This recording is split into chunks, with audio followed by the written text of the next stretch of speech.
It's the Golden Road TV show.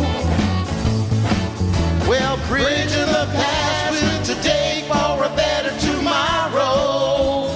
Golden Road explores the intersection of arts, environment, culture, health, peace, justice, science, and technology, paving the road for positive social change. It's the Golden Road TV show. It's the Golden Road TV show.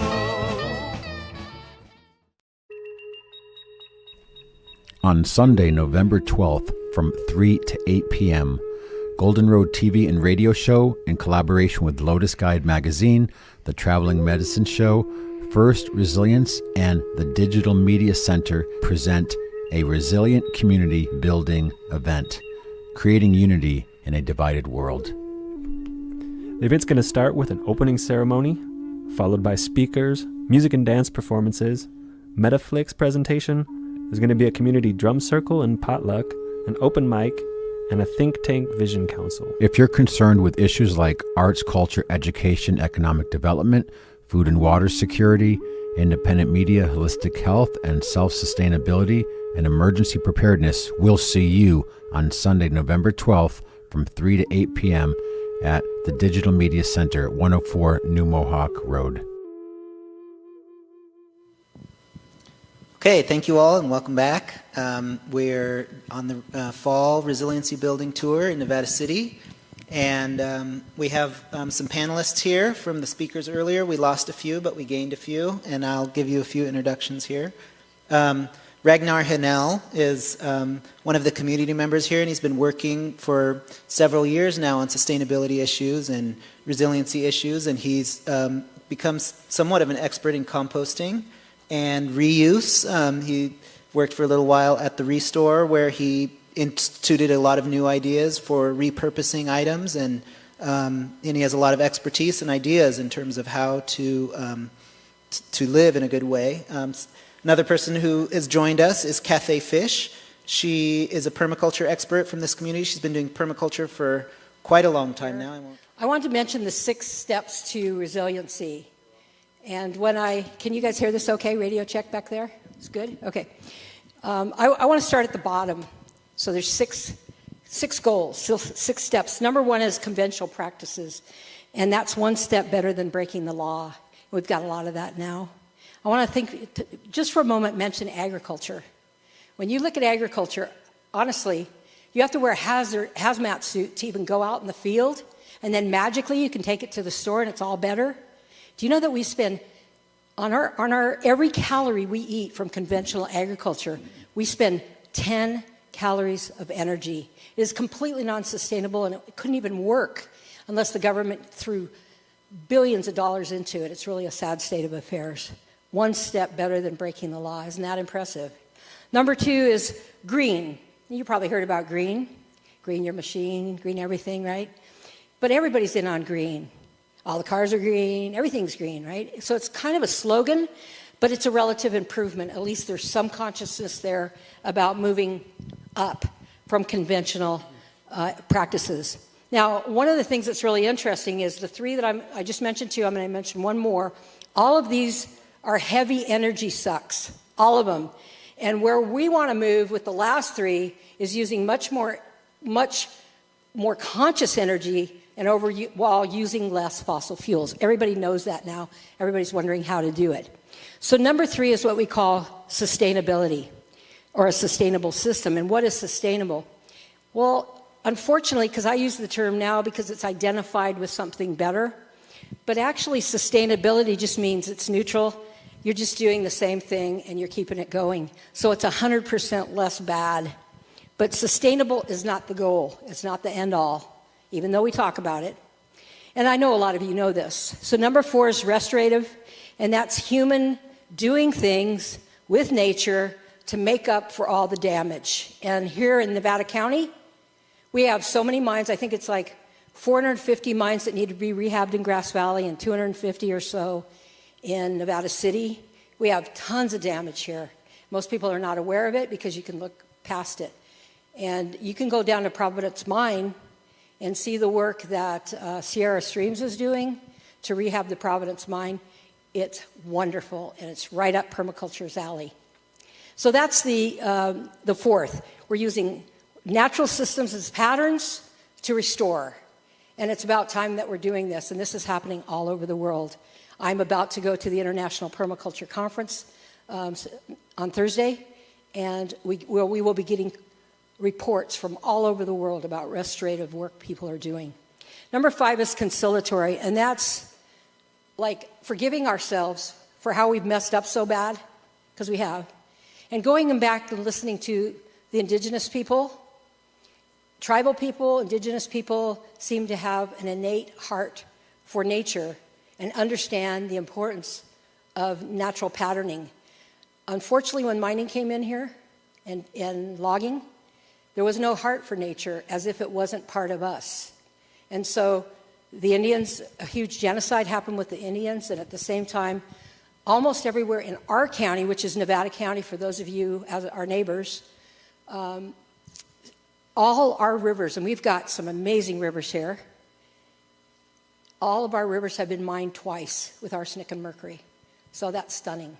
So we have work to do as far as reconciliation it goes.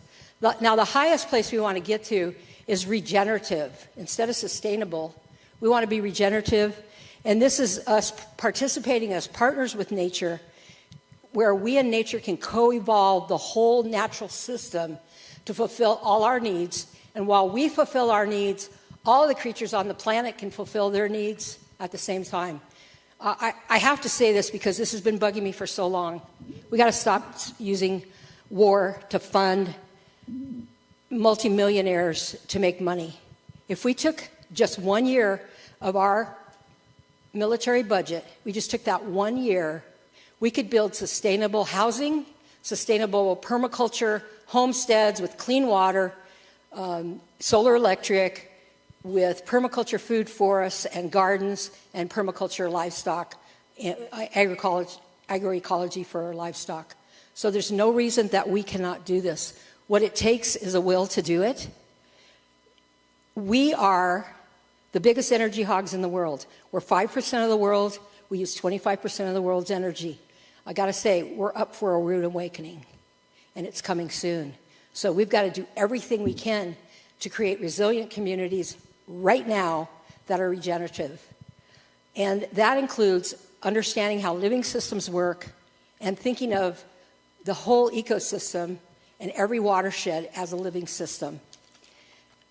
I hope that was helpful for you, because that's the kind of stuff I love to talk about. Thank you.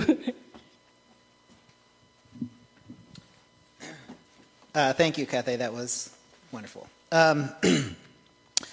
So like I mentioned before, we are creating an asset directory that can be used by the public to see who is working on these kinds of issues. If you have an issue that you're passionate about, you want to find out who to contact, look at the asset directory, figure out how you can get involved where you most feel activated. The other thing that I want to remind everyone of is that we're working to break ground on a center to continue to further these ideas and further this type of communication and cultural engagement, a cultural center where we can foster these ideas to become part of our culture. So let's get to the meat and potatoes here. We want to have a conversation here with all the public and with these wonderful people that have agreed to share their knowledge with us. This is an open dialogue. What that means is, keep in mind, we're having a conversation. Answer a question, keep it, brief. You don't have to one-word answers, but let's give space for everyone to speak, is the idea.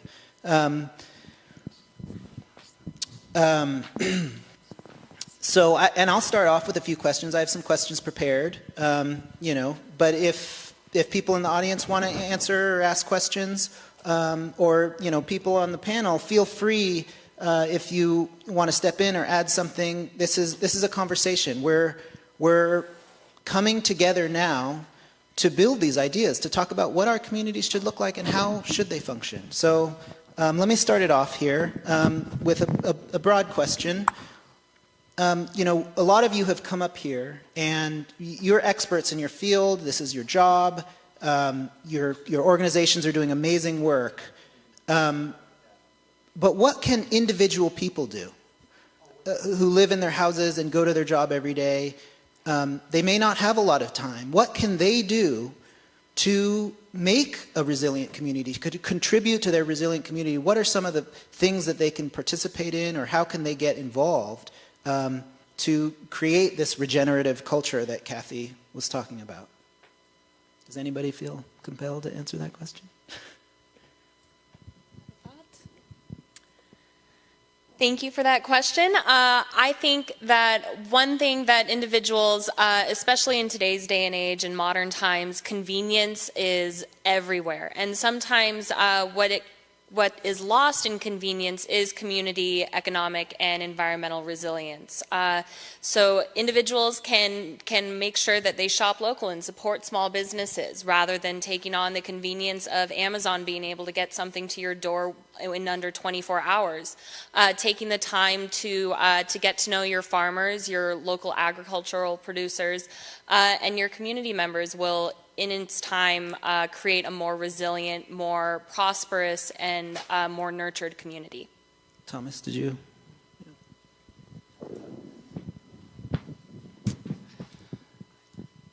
There's a wonderful story of the beginning of the City Repair organization in Portland, and there was a really traumatic event that happened in a neighborhood where 2 little girls from the neighborhood were killed in an intersection by a car.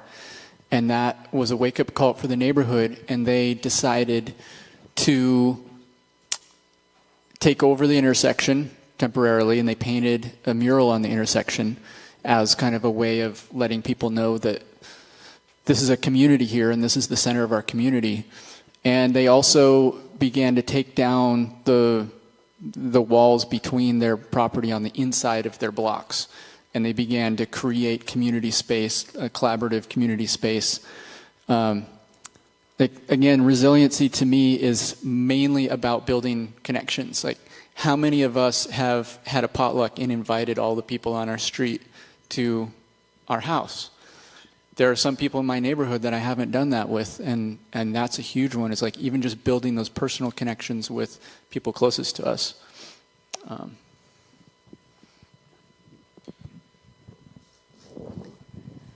I think we are, as a society, are suffering from staring straight ahead syndrome or staring at glass syndrome. And in permaculture, we teach observation. When you move to a new property, you want to look around you for a year at least. And for me, it's usually both sides of my arms outstretched. When I'm going through my life, actually looking and observing things rather than just having this mentality of staring straight ahead. So I've learned a lot of things since the fire we had earlier last month, where fire got within two streets of my house. I was already pretty awake to fire because a previous Tahoe National Forest supervisor lives across the street from me, and he's on it all the time. But after that fire came, I look around my neighborhood and I realize there's people I don't like in my neighborhood. There's people who are kind of jerks. There's people that are my buddies. You know, we're organic and we're sustainable. We're into permaculture. And I got a whole new viewpoint. I started realizing that it's great to build community with people that you really like. Like, I've been involved with Thomas and the building community with the group there. But I realized I have to build community with my neighbors, my exact neighbors. And so my fire neighbor was saying, hey, look, there's 3 places here that you've got to look at with me. Because if a fire goes to those places, they could burn down everybody's house. So we can do the best job we can, but unless we engage our neighbors. And I took it in and I went, oh my God, I got to get over my stuff with these neighbors, because how am I going to work with them? And it turns out CAL FIRE has CFIP grants to help neighbors with brush. And if you don't have a big enough piece of property, you can have a number of contiguous properties to equal 20 acres. And I got it. That's what I got to do. I got to get past my petty stuff. To me, our human BS is like the last frontier. How do we get over it and really create community? It's really the truth. So I've been working with them and realizing, like, a lot of times when I have a thing towards someone else, it's over with. It's not a big deal, but sometimes it stays with me. I'm sure everybody has that problem too. But building resilience is having some way to create it as a community. And I can see right now that dealing with fire, do you know we have more houses in the fire area in this county, I think Placer too, is that true? Do you know? Than any other county in the state of California. We have a place to start community right now, right there. And you know what? Fire doesn't care who you are, what you look like, what you talk about, what you believe in. Fire doesn't care. So we need to build community in this area. And I think everywhere that you travel has that same problem of fire. So this is a way to start with fire. Yeah, David. I just want to remind the audience members, there is a microphone if you want to step up. Go ahead and just take a seat in these chairs here, and I can signal you when it's time to come up. Thanks for that, Kathy. I think, in short, one of the ways that if someone's at home can divert their attention away from the TV, there are so many events going on around this community. I happen to volunteer for the county fair. At the booth that I was at, there were a number of organizations making folks aware of the fire safe principles, the resources that are available in the county, and there's Earth Day celebrations. There's always informative booths. At the Nevada County offices earlier this year, a FireWise event was held there, and there were very, very few people in attendance. I spent the better part of the day there. We had a fire crew there. There's a lot of opportunity, but it's not always on TV. You can't see it there. You have to use the social media. So we've gone to a Facebook with the Forest Service, so www.fs.fed.us/Tahoe. You can find a lot of the things that are going on, and that extends to planning as well. Being aware on our website, you can find out all the planning that's going on for fire resilience, those types of project. One that's going on already, it's past the planning phase, the Western Nevada County project, which is sort of integrated among all the private parcels and other parcels in the whole Deer Creek area. But that came with a lot of public support. It wasn't sued, didn't have an appeal, but people were engaged. People showed up. So I'm always impressed when that happens. I just encourage you to do a little bit more of that investigation to find out what's going on, how you can be more aware. And I guess that's where I step in. We're going to change over that mic here. 15 months ago, I intentionally started a project called Golden Road TV and Radio because the idea is that wherever I went, from an airport to a mall to even driving down Highway 80 at 70 miles an hour, don't tell no one, that everyone is on their cell phone. So I believe this is what they call Generation Glow, where so much of our information, whether authentic or fake, we're getting through digital media. So I moved here years back from the University of California, Santa Cruz, where I worked for the Theater Arts Department, specifically to pioneer the show that would focus not only on Nevada County, but really on Northern California, focusing on the arts, the culture, the entertainment, but also the history, but also talking about things that mattered, like environment, holistic health, issues of peace and justice, and even giving people information that's digestible around science and technology. So over the last 14 months, we have broadcast pretty regularly, almost every Sunday, a 2-hour show on YouTube, and then we send that footage out to 10 counties to be played on cable TV twice a week. Sacramento, Placer, Calaveras, Amador, Nevada County, Truckee, Tahoe, Butte County and Chico, Shasta County, Siskiyou County, and we're adding Tuolumne, Plumas, and Fairfield County soon. And the idea is that we all live in an age of attention deficit. Maybe some of us who are older, who didn't grow up with cell phones, that's not necessarily an issue. But the idea is, how do you get people information? How do you get their attention and do it in a way that's very quick, concise, that empowers them? So even with this event, the idea is that we're starting an archive of content. You can go on YouTube. There's over 75 hours of programs featuring 150 to 160 different individuals and organizations that are our community. So that's something I've been doing in my commitment, not only to community, but to also education. And it's been an incredibly learning experience, and we're so blessed to live in this area, but we definitely have a lot more work to do. And I really love what you said about building the bridges to the people we might not necessarily regularly associate with. And I see that very prolific here. And just to finish, I actually did a whole feature on Beer Yuba Land Trust out at the Independence Trail. And I said, well, what's one of your biggest issues with trail restoration? They said, we cannot engage young people to come out and have any interest on getting on the trails and doing any sort of repair, fireproofing, or anything of that nature. So I bring this up because it's not the problem with the youth or Beer Yuba. It's just the issue of how do we bridge these chasms of information so that we can support each other and lift our entire community up and enjoy not just the security from possible catastrophe, which I have a different opinion about catastrophe. I worked a lot with the Hopi. We're in earth changes. There's elemental changes happening. So it's done to wake us up. It can be very sad and catastrophic, but it's kind of nature's way of kicking us in the butt and saying, you need to do something differently. But nonetheless, how do we bridge these chasms? And I think part of what we attempted to do today with Poyom and all the people here on the panel and the speakers early is to engage people and to let them know what's happening and get their involvement.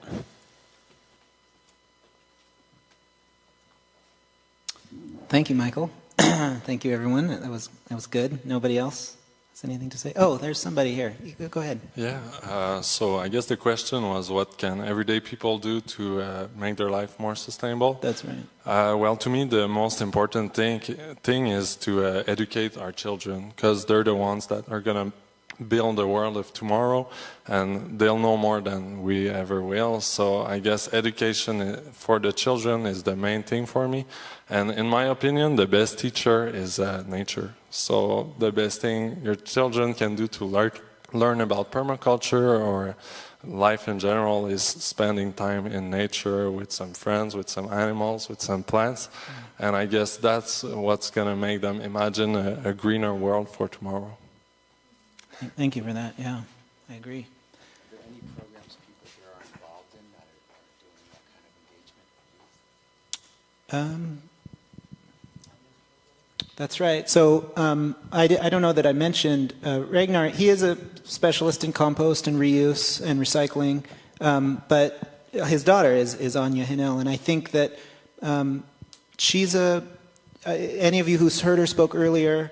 I would say, sadly, she's an exception. It's incredible to have a young person so engaged, and I think we need more of that. And so, whatever you did, I'll give you I'll put the blame on you. But when Anja was a little girl, she lived out in the forest in Sweden, and she learned to appreciate nature. When she came here, she understood that many of her friends didn't get that same experience that she grew up with. And last year she went to a boarding school in Wisconsin called Conserve School. I'm sure she mentioned that. She didn't have a chance. She didn't mention that. Okay. So it's a boarding school that is funded for by someone with money. I don't know who it is. And to inspire the students to be more in touch with nature and from that, do good things. And it worked with her. So when she came back here and she went back to the Nevada Union, she started an outdoor club to help other students get out and experience nature more, understand that whole thing. And it has worked fine. And I think that's a good way to do it. Yeah. Yeah, and that brings me to this second question that I was going to ask the panel as these introductory questions, really. I have some more detail, but is how do we engage people? And Michael brought up this really important example of why independent media is such an important part of this, you know, on Facebook or on YouTube or however you get your media out to people, other media sources that can say, hey, these things are important, you know, something not funded by large corporations that says these things are important and we need it. But how else? How do we engage people to take action, to get activated, to feel a desire to get up and do something or say something or make something that will contribute to the community in a positive way? If anybody feels interested to answer that question. You know, I'm from the 60s generation, and we didn't have all the computer stuff. And we listened to a lot of music, but mostly it was books, magazines, and just talking to each other. I want to say that I think as educators, we have to re-educate ourselves about how to reach people who are maybe 20s, 30s. And when I ask them what they want, they tell me they want hands-on, hands-on. You know, they can watch everything on videos. I mean, the amount of information out there is just mind-boggling.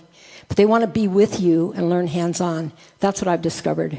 So several of the groups that I'm in we're redoing what we do so we can reach out with hands-on, and that's changing who shows up at our groups.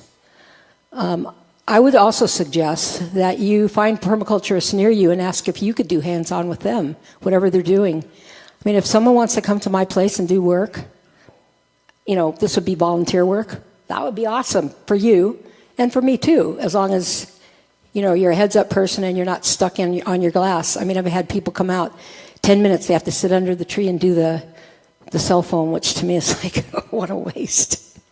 The other thing is, I want to give you two things here.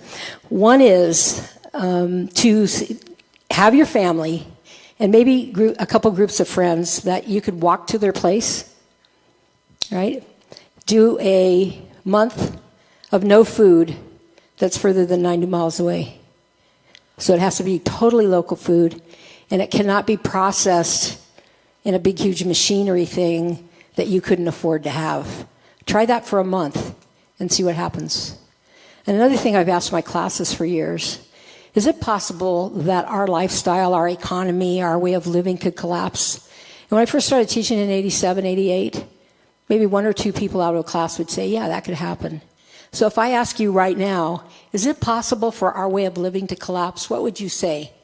How many of you would say possibly, probably? Yeah, it's really shifted. People are smarter now.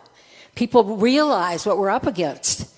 And another thing you could do while you do the 90-day or do the month of food within 90 miles that was grown within 90 miles is to do at least a week, if not a month, of no fossil fuel energy.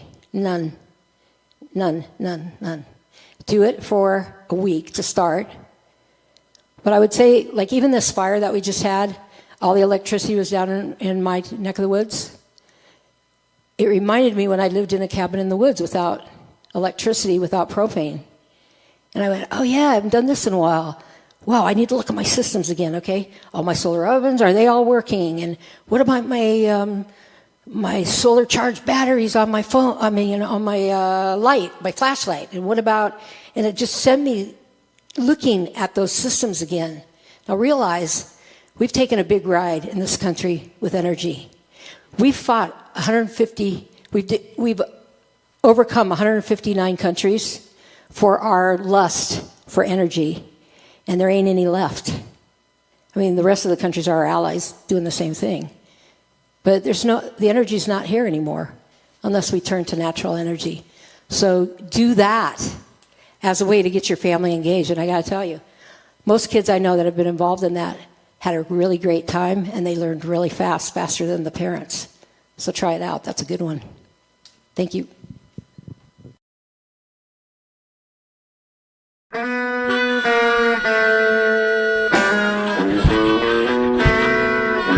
It's a golden road, TV show.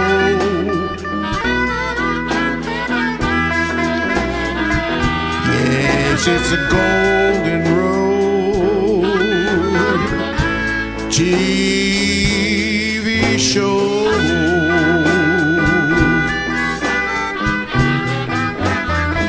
Well, we've got it all going on here. It's a Golden Road TV show.com.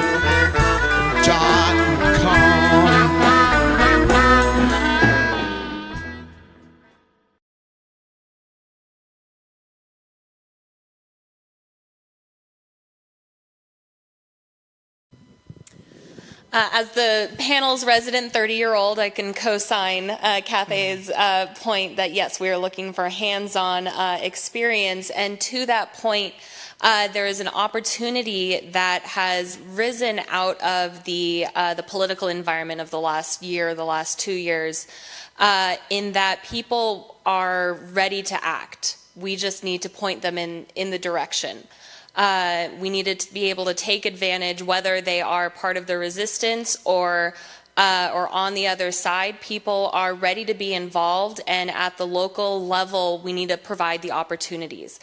So when a parks bond comes up for the first time since 2003 that offers 4 times the amount of money that the Sierra Nevada has ever received, we need to let people know to be ready that will be on the June ballot for people to vote for, and to vote yes for SB 5 and to get involved with spreading the word about something that might not be as shiny as a presidential election, but that has a direct impact on our lives.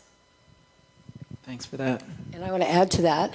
Did you know that Grass Valley and Nevada City and Truckee just won cultural designation? And when you talk about culture, you know what they were actually talking about, I think, was arts.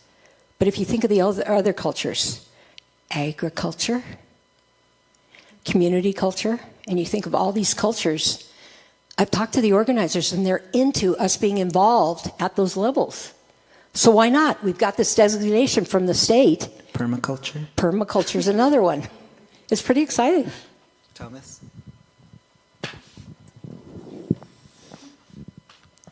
I don't have kids, but I really appreciate the comment of the importance of teaching our kids. And but one question is, well, what exactly do we mean by teaching our kids or education? And as a young man, I was homeschooled. I was given the opportunity to do homeschooling, and my sister's kids are homeschooled. And I see a dramatic difference between, and it's not just if you're in school or out of school, but it's the difference between parents who are taking a more personal responsibility and active role in guiding and supporting their kids in their own paths of excitement and their interests. And some of the people I know who were given that opportunity by their parents and really, taken on lots of camping trips and spent a good amount of time in nature with that perspective tend to have more of that perspective. But it was really that the key part was their parents being that role model and supporting that interest. In terms of some cool stuff going on with making some of these ideas more exciting for young people, one thing I'm really impressed with is the Polish ambassador, or local musician, who has a program called Action Days, and pretty much every single time he does a show, he has lined up afterwards the next day some kind of permaculture or gardening project, community gardening project in the neighborhood wherever he plays. And at his show, he speaks to that and says, hey, it's great that we're all getting together and partying, and how about we bring that into our community and do something that's actually, we can have fun there too, and we can... It's visionary. Yeah, it's wonderful. So I want to give props to that, to him and that idea. And then just speaking to Yuba Village, the 6-day event that we threw, the real heart of it were these hands-on projects. And, we kind of have this meta mission of building community, but the way in which we're building community is through actual hands-on projects of community space, building community space. And that's been really, really exciting and activating for the young people who've been participating in it. So it's a testament to this idea that the hands-on is what young people are wanting. Yeah, and if I could just add to what you said about the Yuba Village, one of the things, and you mentioned this before about the potlucks that you had, and the piece about how the structure of that came together. It really got people interested, engaged, and having just regular conversations around the issue. So much of those potlucks was, I was at quite a few of them, just people talking and having fun together and hanging out, and a lot of that just like charged up this energy. And then they'd say, okay, so we're doing these different kinds of things for this event. Who's interested in what? And you just go to the place you're interested in, and then meet with people and talk to them about what you're interested in, and it just brought this level of engagement that I think was one of the reasons why it was so successful at getting so many people together. I mean, for an event, the first time that was run by a small number of people, and there were, how many projects did you guys do? Well, we had 4 hands-on projects, but we also had workshops, dozens of workshops. We had 4 community dinners, a tea cart that people were volunteering at, and just, I mean, it was really a great event. And I mean, something that's really important that you're speaking to, which is at the potluck, to me, kind of symbolizes the full intergenerational community. You know, we can have this hyper focus on how do we engage the kids, how do we engage the youth, but really part of it is how do we engage ourselves as a whole community in a way that's inclusive, and that's also exciting for the kids and also exciting for the older generations. You know, one thing we might be missing is this, you know, we have this tendency to be very good at having things in boxes. Yeah. And part of what we're getting at with the Yuba Village is just community, is just personal friends and connections and relationships. And did you have something you wanted to add? Okay, go for it. Yeah. Hi, everyone. Thank you for that question. It's really good. For me, what brings me to more sustainable life, what engaged me is action, seeing people doing actual action. Talking potluck is great. I go to a dozen of those. It's really great, but after a while, what's really bring me to do something, I'm from Quebec, like the other side of the country. We speak about the same thing here, there. So it's seeing people in action, and to be able to talk about what you do to all people that you meet, like not the people that are just interested. Some people outside of that box that we create, again, like permaculture is another box, but to unfold that and to see that your neighbor that you don't like, maybe you talk about what you do a compost, and maybe it's gonna send some seed in there. So that's about dissolving boundaries, about your my group, not my group. Community is far wider than that. Yeah. So that's action, see people in action, and to talk about what you do to many people as possible. Yeah. Seeing people take action. Yeah, to dissolve boundaries. We create like they are bad, we are good. Yeah. They are just misleaded, I guess. Yeah. So it's to be wider in that. Yeah, Thank you. One of the things that I was, not that it was a fault of the organizers, but that I felt let down internally about the Yuba Village event was I was really hoping to see this wide group of the community engaged, and it's just difficult. It's difficult to do that. And the whole concept was, get together with your neighbors and what's the project you want to see happen to make your community, make your own space. And it was, even here, I think it's easy to assume, that we're all, a certain type of political bent. How do you reach out to those people that say, no, it's really important that I have my assault rifle because it makes me feel safe? How do I reach out to that person and say, come, engage in community discussion and invite your friends and be a part of this solution? That's also something that we need to try to do together. Did you want to? Yeah, I grew up in New England, so a little bit of French up there, and one of my foundational things that I often think about is la patience est le chemin d'or.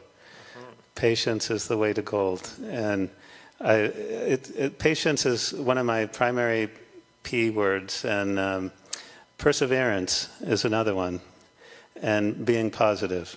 And so sometimes it's really hard to not just meet once, and you've met many times, so there's a certain amount of patience that comes with that, that if you keep striving to engage more and more people, more segments of the community, it'll pay off in the long run. I think so often in our own agency, it used to be you got to move around every couple of years. So it's hard to really establish yourself in the community when you're moving around that much. I've been very fortunate to have been in one place in the Lake Tahoe Basin for almost 15 years. That's unusual. Our whole family were involved in Education Foundation or Rotary or different things. And I think through it, working on issues in the community, nobody wants to just see, oh, here's this issue and it's all negative. So how do you stay positive? And really all three of those P's, because nobody wants to be on the bandwagon if you're negative. It's like, but if there's a positive light out there, you're going to attract more to that issue, that cause, and find solutions. So I think it's incumbent on all of us to demonstrate a little bit more patience, because not everybody's at the same place. And we often talk about, oh, we all need to be on the same page for this issue. Yes and no. Everyone has their own perspective, their own values, and we should respect that. But at the end of the day, what are we going to do about it? So sooner or later, with enough patience and perseverance and showing some path forward, we can find that way. And it does happen often with people that you don't want to have at the table, but those are the very folks you really need to have at the table. So this is something that in the Forest Service we work with on every project. And at the end of the day, a decision maker, it's not me, but our district rangers or our forest supervisors have to make a decision. And it's usually after considering a wide breadth of input and sometimes, very polar opposite views on what we should be doing. But you don't get your voice heard if you don't show up. That reminds me again of something that Thomas said during his talk when he was talking about sociocracy and the consensus, that idea of consensus, and how important it is not that everybody makes the decision so much, but that everybody's voice gets heard, that everybody gets to say, no, this is how I feel and this is what I think. That really is critical. It's something that Michael also is constantly espousing and reminding people that it's really important. If there was ever a time in history that people needed to speak up, now is the time. Yeah. And I also think something that's really important, that as different as we all might be, or from different fields of experience, and I just know some people right now have a very negative view of the government or aspects of the government. But since over the last year, spending time with the founder of the Green Festival, Kevin Donahoe, who also works with Global Exchange that does programs in about 50 countries all over the world with human rights, that everybody is at their own place of evolution, none higher or lower, but we're part of this great circle. So like you were saying, with patience, we have to have some understanding, compassion, and patience for what part of that process people are in. But also, for me personally, in the last year and a half of doing the TV show, I've spent a lot of time with people from government agencies. And actually, it's really revitalized my respect and understanding of that, like we're saying, a lot of people are like, we want to do stuff, but we don't know how the system works. How can we make a difference? Recently, I was up at the Klamath working with people from the Forest Service, Anna Wright and Erica. And when they were doing a prescribed burn, and I could say, well, they're burning the forest. Why are they doing this, and smoke and the environment and all these things? I actually got the understanding through an open mind that they're working in conjunction with the native and indigenous people of that area, and that when they do a prescribed burn, they're actually consulting with the local native community to the extent where even how they burn, what plants or medicines are affected, and even in certain areas around sacred sites where men can go and maybe not women, but taking into context this whole idea of their indigenous spirituality and putting it in a cultural context. And I was really impressed that how they were working in tandem, as opposed to maybe my initial reaction of thinking about, these forests being prescribed burns. I also think that we're at a very exceptional part of history. I was born in 1966, and I was just born in the heart of a very transformational generation. And thank you. I mean, back to the land movement, the health food movement, women's rights, civil rights, organic food. I mean, so many things were beginning to be looked at differently in the 60s. So there was a lot of work that began to happen, and that torch is now being passed. So I do think part of the torch being passed is that Mother Nature right now is a great leveler, right? Because with oceans rising, with wildfires and all these various things that are happening, contamination of water, microplastics in all of the surface water, geoengineering, these things affect everybody, whether you're a homeless person or you're a billionaire living in a huge mansion on the hill. So I think more and more, in my understanding and the time I spent with the Hopi, we're in this time of this great escalation of all these elemental forces, earth, water, fire, air, that are going to inevitably lead humanity through a greater understanding and transformation. So, when you had talked about patience, I've been very dedicated to working on a lot of these issues for a long time. And, sometimes that frustration comes in, like, why isn't it changing? And then we start to get into judgment, and they're different or they don't see it. But it's really coming from our own individual perception. But I do think, and what I want to say is right now, a lot is happening in the world. Magnetic pole shifting, oceans of plastic in the Pacific, in the Caribbean, and it's affecting everyone. So I think more and more people are starting to wake up and realize that, peace, love, there's still a good idea, right? It hasn't gone away, and it's not just for someone wearing, flowers and dancing in the sunshine at a Grateful Dead concert. It's really something that's applicable to all of us. So it seems like most of the people I've met here today are carrying that compassion and that spirit of service, and it makes me very optimistic. And that's part of why we're trying to do the directory, to give people some ideas of where they can go, who they can talk to, and to let people know what they're doing. But I think that there's a great leveling happening right now, and a lot more people are starting to wake up. Even the use of the word resilient, it's an idea whose time has really come, because we're getting almost to the point of it's going to be really difficult to get back to a really healthy and sustainable environment. Regenerative.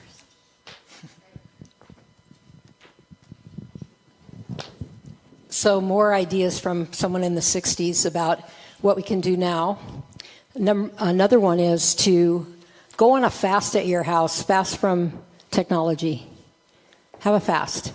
And go back to the old ways of having the family hang out. I remember as a kid, we played lots of games, and we did lots of outdoors sports. We played neighborhood hide and seek.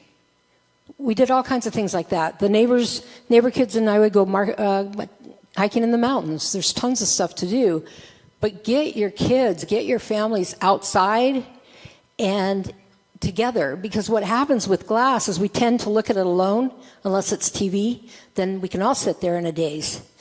So that's one way to do that. Another thing is, I got to tell you, as a long-term activist, activism is so fun. It's so empowering.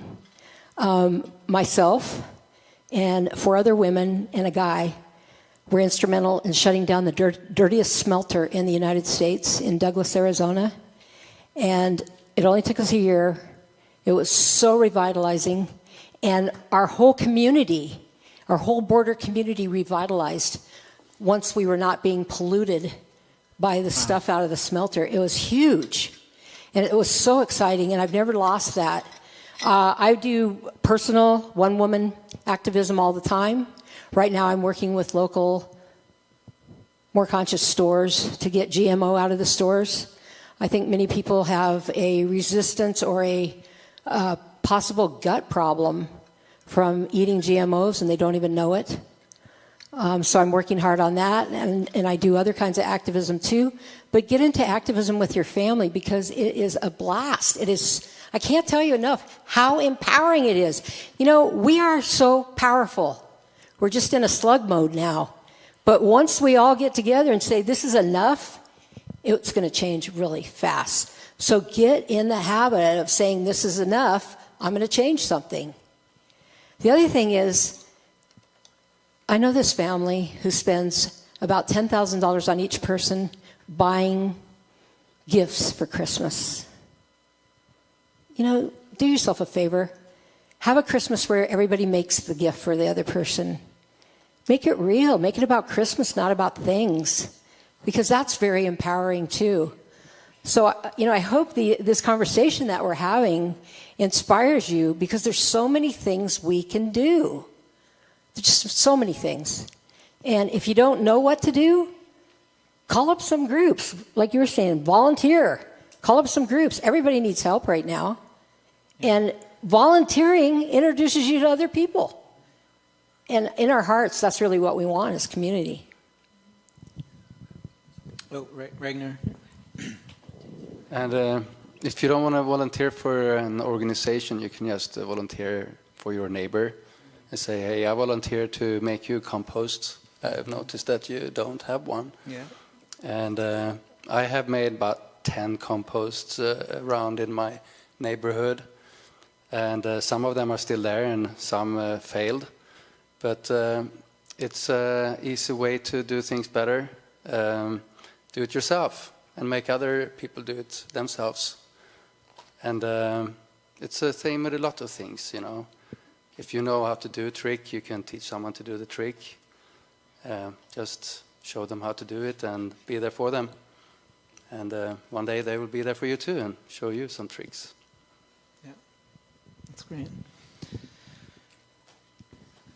Any other questions from the audience or comments? Or this is great. I love this conversation that we're having. Oh, here's somebody.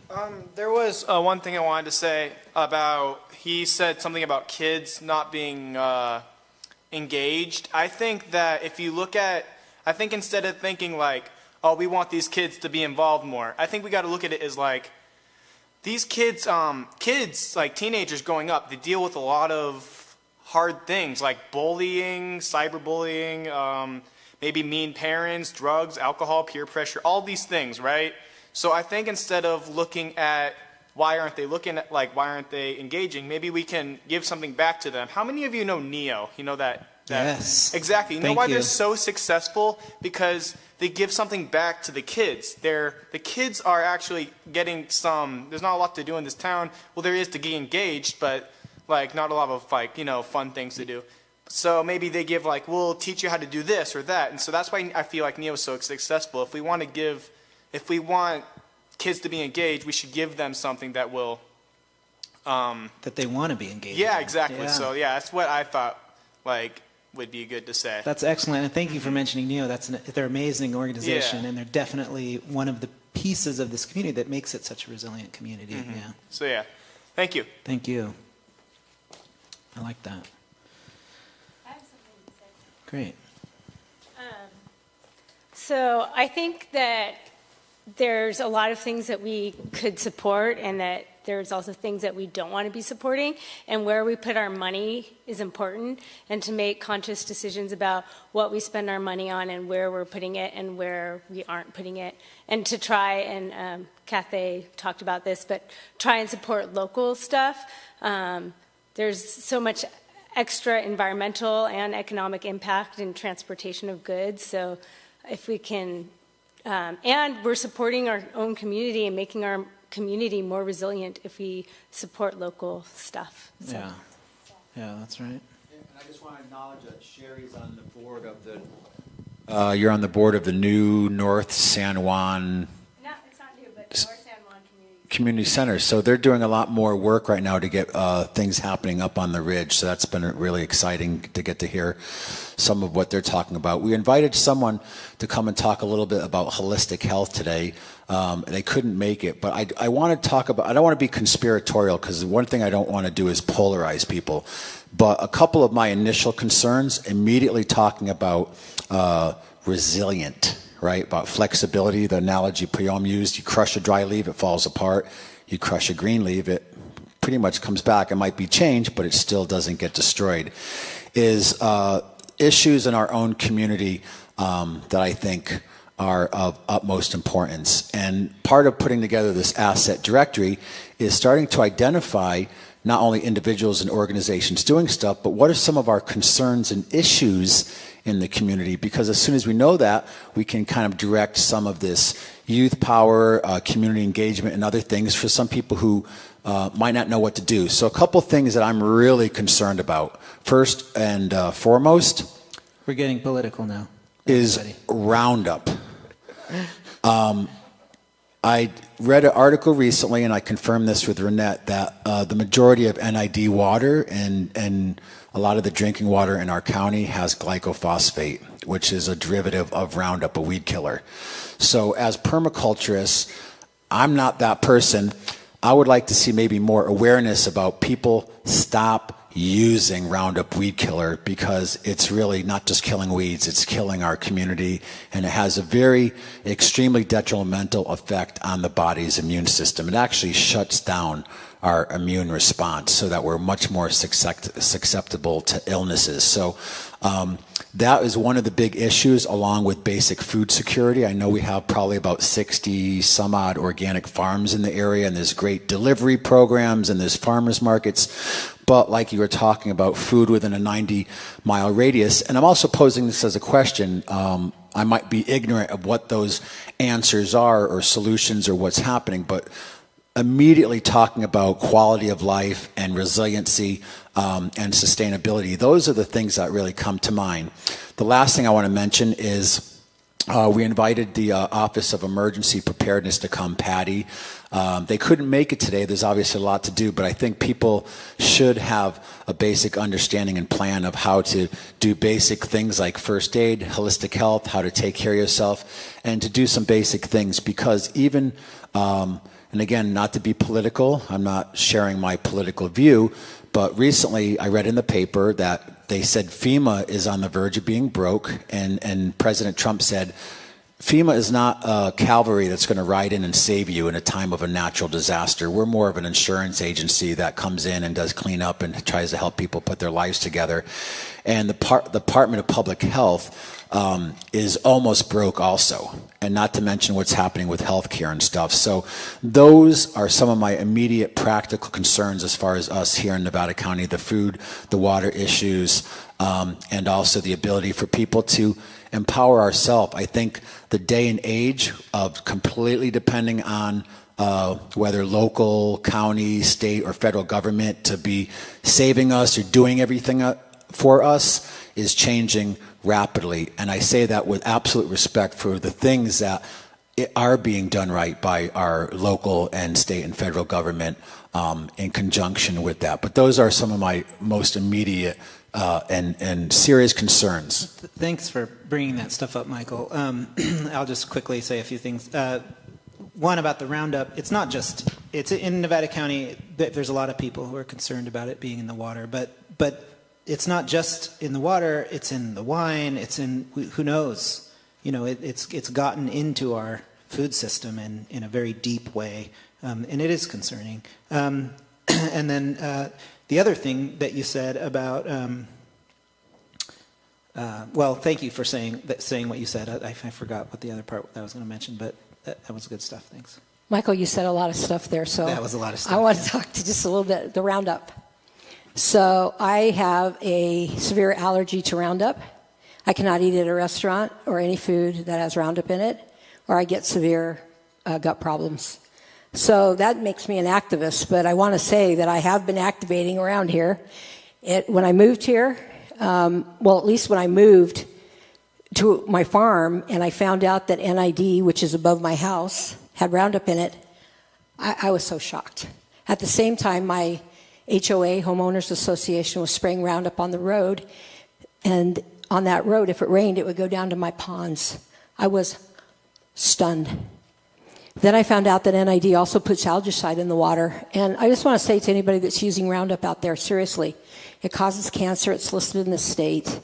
Do you really want to have breast cancer? I've already lost 2 people on my street, two women to breast cancer. Do you want to have prostate cancer? Seriously, keep using it. There are alternatives. There are tons of alternatives. Do you know what we did on our street?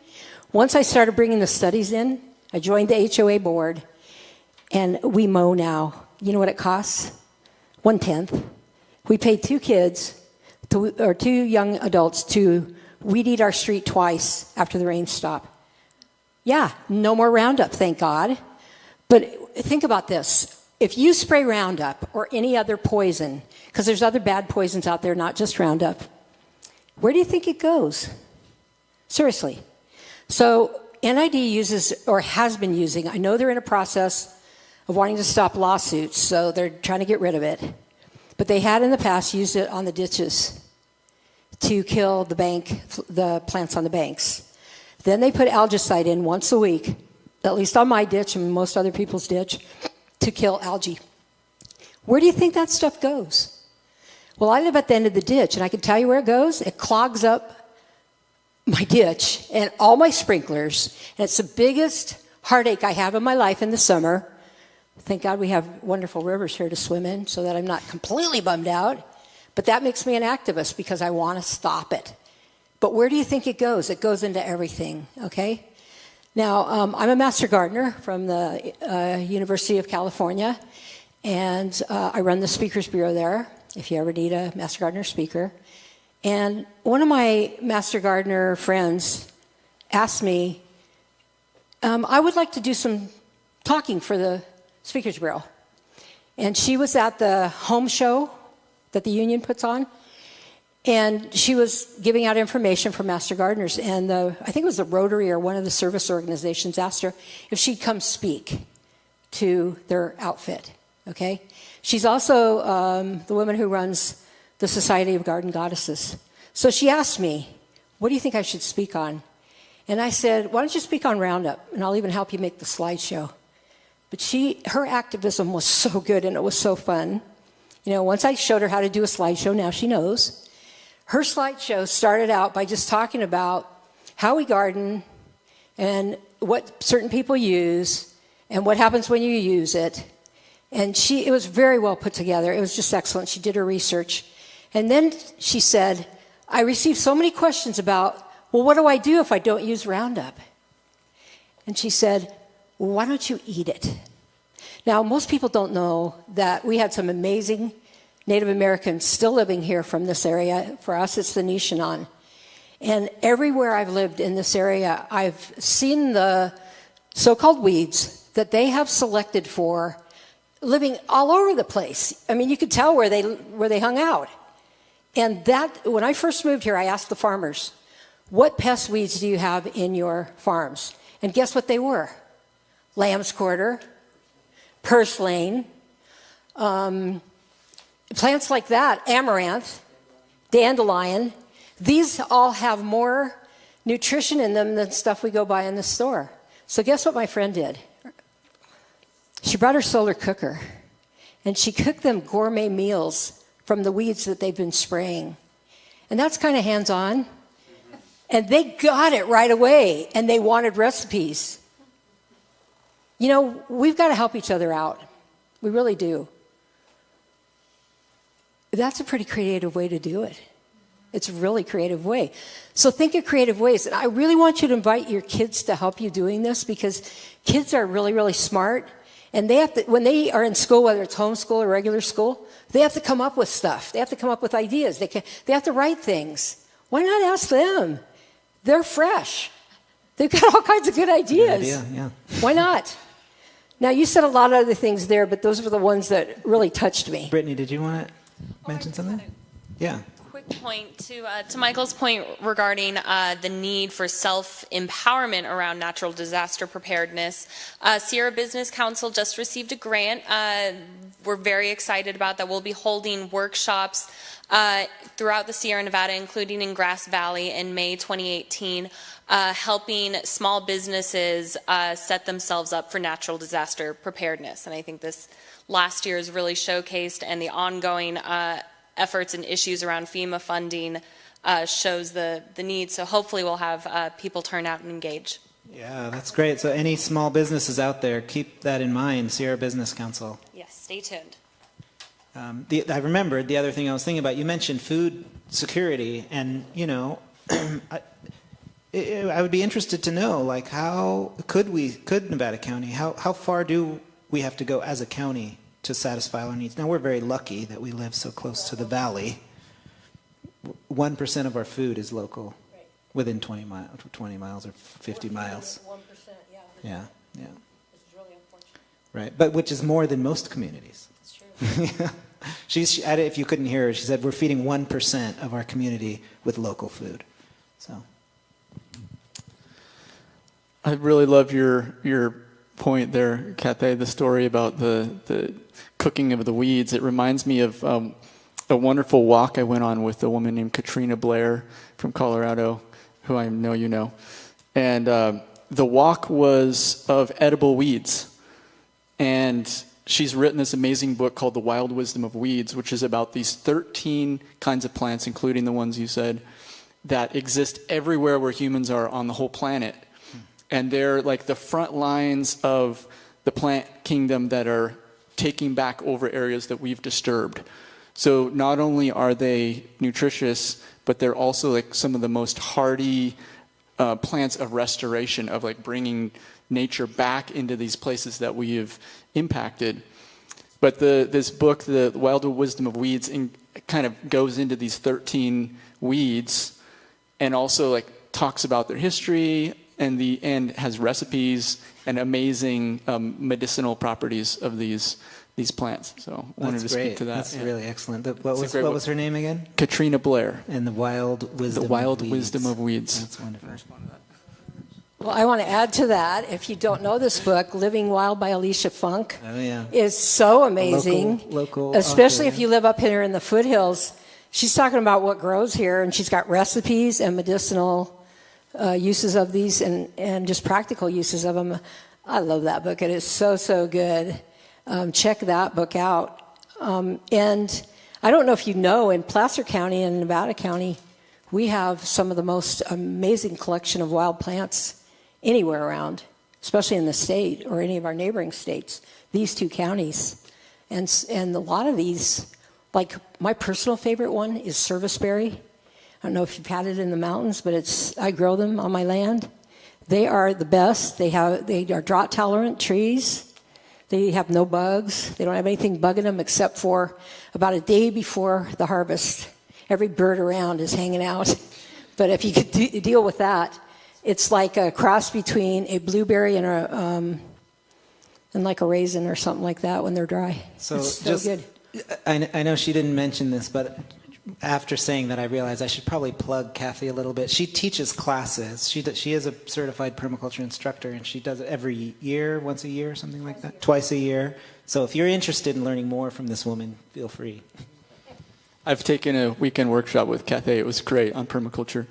Service berries just came up last night. We had a fundraiser last night for the Dene called the Beauty Way Tour that Clan Dyken does every year. And Shelley Covert was there, who was here earlier, the spokesperson for the Nishnam tribe. You did, so that you're the source, because just last night, a while ago, she told me that the name of our river is the Yuba River, and that the word Yuba is a Nishnam word, which comes, and they pronounced it Uba, and it was a name that they had for serviceberry. Oh, how interesting. I said, do you know what a serviceberry is? I said to her when she told us that, I was at the dedication of the bridge.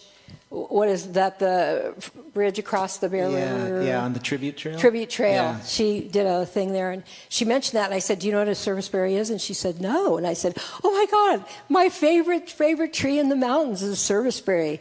So I would love to get serviceberries planted in local parks around here. On the Tribute In fact, me and some of my permaculture colleagues, specifically Renee and Tom Wade, we're talking about doing, through this agriculture or designation of cultural communities, we would like to do a local food forest with native, regular perennial fruit trees and stuff, and native fruit trees, somewhere here in Nevada City or Grass Valley. And we're talking about doing it maybe starting in the spring. Oh, great. And the other thing that I want to mention is in working with Alicia Funk, Alicia asked me if I would take my permaculture skills and come up with a list of 5 plants, native plants, that farmers locally could integrate into their farming that are more resilient, they're more native, they're more drought tolerant, and regularly produce great crops of food. And I'm thinking, I'm really hoping that if we did this, we could have a local brand like, I would like to see personally, but anybody could come up with it, a really beautiful picture of the Yuba with the covered bridge over it, and do it something like Nevada County special value added, where people harvest stuff and can make something to sell. So when people come to visit us, they can take something home with a picture on it. And that's what she was asking me to do, is come up with something like that. I'm not going to tell you what the 5 plants are, but if you ever hear me speaking at something, well, I will be speaking at the Sustainable Food and Farm Conference here in Grass Valley at Nevada Union on February 10th. Actually, I'm the MC on the 10th. On the 11th is my workshop, Introduction to Permaculture, and I promise to put those 5 plants in there if you come hear it. And I also would like to invite anyone from any of the counties that you go to come to our event, because it's all about localizing food and localizing. We're hurting so bad for farmers. And I don't care what kind of farming you do. If you're only farming one thing and it's monocrop, I would highly like to suggest to you that you diversify. It's time to do it now, okay? And I think it's time for us to work together as a community to diversify the crops that we grow in this county so that more and more people can be resilient, because that's really what it is. You know that Safeway in an emergency has 2 hours worth of food? When I heard that, that got my attention. Yeah.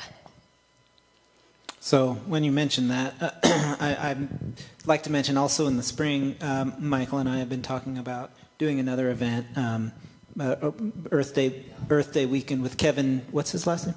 Kevin Donaher, The founder of Green Festival. He's going to participate with us, and we wanted to have it be like a regenerative workshops, permaculture workshops and regenerative workshops for people to engage in. So if, Cathay, maybe we could talk more and include some of your ideas if you're interested. So, yeah. Well, it's not just me. It's And all Tom permaculturists. Wade. Yeah, I mean, right. why do you I've met think Tom Thomas got into Yuba Village? Because it's part of permaculture. Yeah, and Yuba Village is very much a permaculture. I mean, permaculture is the common person's way of healing this resiliency issue. Well, the name is very It is. resilient name, right? The permanent culture, yeah, right? Well, yeah, I mean, my reason for starting Yuba Village is many faceted, including permaculture, of course. But I think someone made a comment that I think is really appropriate to one of my motivations for Yuba Village and community building in general, which is shifting the thinking from how do we get them engaged to how can I engage with them? Or what is it that I can do that's stepping up and seeking out and proactively attempting to engage with? And that's true for kids. It's true of all, multi-generations, us as a whole community. And that's one of the main reasons for Yuba Village is an attempt to, and this is the first time I've really stepped out into my community in this way. I've, for most of my life, I've had work that's very kind of solitary. I'm a computer programmer by trade. I'm happy to just hang out at home and do my work and not, but I've always been, but activism and volunteerism has always been a part of my life.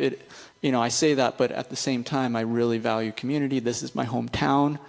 I have a great stake in this place. But the vision for Yuba Village is primarily, what are the things that we can do where it's us getting together and engaging in us, really. It's like by us, for us, etc. And it includes so many different things. I mean, obviously food security and resiliency are part of it, but to me, like getting back to what I said originally is community itself is the solution. Community, the more sense of community we have, the more of this just feeling of being in a village. Now, granted, we don't live in a village here, but there is this ineffable thing quality of what it feels like to live in a village where you know a lot of people, you just have this sense of safety and security that comes not so much from, you know, a big bank account or a big retirement, but from knowing and trusting that you have a whole network of people who have your back and whose backs you have too. And which gets into something you said, which was, what are the major concerns of our community? When we first started Yuba Village, we did a survey, and, you know, what are the major concerns of people in the community? And some top ones were drug addiction. That was one of the top ones. And some of the most cutting edge research into the solution to addiction is actually trusted social, personal bonds and relationships. And that, you know, the drug addiction is almost like a way to numb the pain of missing the sense of community, missing the kind of connections and relationships that we have in a healthy community. So again, community itself is the answer. And the more that all of these different facets that we're talking about become real and become stronger, the more chance we individually and collectively have for riding out these big challenges that are most definitely coming our way. Yeah, and you mentioned drug addiction, but there's all kinds: addiction to food, addiction to your screen, addiction to all kinds of things. And you know, we didn't have, you know, Michael mentioned we didn't have somebody from the emergency response here. We didn't have somebody from mental health, or he mentioned we have alternative health practitioners. All of these things are really important in terms of making the community resilient. One thing that David had talked about, and him and I were talking earlier, and he mentioned about, you know, after a forest fire, there really is like some serious trauma that people go through when they lose their home and lose all their things. And if we can make sure, like you said, that the community has their back, that is what makes this resilient community. They have people to stay with and people to talk to. And I was really heartened to see on Facebook that there was an event that was, you know, scheduled after the fires just for that purpose, for people to come in and deal with the trauma, which I was really happy about. So I want to mention we're getting close to the end. If there's anyone else from the audience that has comments or questions, feel free to step up to the microphone. If any of you here on the panel have things that you feel like you've been wanting to say and haven't said, now's the time. I'll mention again that Michael and I were also talking about breaking ground on a center where we can engage in these issues more deeply, house resources, a place for people to come and learn more, put on events, whatever that means. And what I've heard is hands-on, right? So do workshops, participate in the building of the space. And it's really exciting because sometimes we can feel like we're part of a counterculture, or we're a small demographic of people against all these huge issues. But recently I spent an afternoon with Poyom up in Quincy with Kevin Danaher, who founded Greenfest, a hugely successful, completely alternative, completely green, 99% green. I'm talking about after the event as far as waste it generated, the carbon footprint. And what's amazing is he's working with people like Amazon and Jeff Bezos, Facebook, and others who, even though they're wealthy, and we can see maybe they live in some ivory tower on a hill and it doesn't affect them because they're not like our regular demographic of community, but these are the people through their success that are realizing what's happening all around the world affects everybody regardless of income level. And there has been hundreds of millions of dollars donated specifically for education and developing community resiliency centers. Actually, Berkeley just received a huge grant. I believe it was somewhere in the area of about $5 million. They're building a state-of-the-art resiliency center. Kevin's building one in Quincy. They're taking an old school building and renovating it into a center. Next week, we're going to be up in Mount Shasta. Some folks from the Silicon Valley who have been very successful with technology and the .com industry have just bought 250 acres to start a center up there with a performing arts theater, working with helping to bring the salmon back for the Winnemem and the people who live along the Sacramento River. I also met Eric Gonzalez. They have 100 1,500 acres and are saying, we're trying to start community. We have this land. We're looking for people who want to get grounded and start working with the land. So everywhere I go, from the top down, it really opened my eyes to the power of this whole movement, whether it's more grassroots, what we're doing in our community, whether it's happening on a federal level with different federal agencies. It really blew my mind. And so I wanted to say that as an encouraging note that in whatever you're doing, you're not alone. Today we did this event as an experiment, and we feel it's been pretty successful, especially everything that's been discussed today. We're going to be putting out and broadcasting it. We're going to be in Shasta next week, and then the next week in Chico. And we do have huge interest right now from Kevin Donahoe, Lou Casabianca, who works with Resilient City Academy, and other people who want to do a weekend permaculture conference in Nevada County, because we really are a model in so many ways for the world. And that's why I moved here. I feel that this is an epicenter of what community really means. I'm one of the new members here, but people like Thomas have been doing it for decades. Other people have been here for a long time, and I've even met people who have been here 30, 40 years who are doing amazing things. So we're not alone. We're going to put together a directory. We're going to do this whole Earth Day weekend, and we are actively looking at properties right now to basically start a whole ongoing center. Yeah, and at this center, I think it would be great if we could have places at the center where we could demonstrate how someone can prepare their property if they live in the wildland urban interface, or to have a place to have events where the people can come and have music, or to have like permaculture demonstrations of how to grow multiple different crops in one place that could feed a lot more people, or to have like waste recycling. People can bring compost from the town or whatever. And there are people doing this now. I mean, this isn't a new idea. We're just trying to have it as a demonstration site, so people can go there and participate and see it and be a part of it. Yeah. Any questions? Any last input?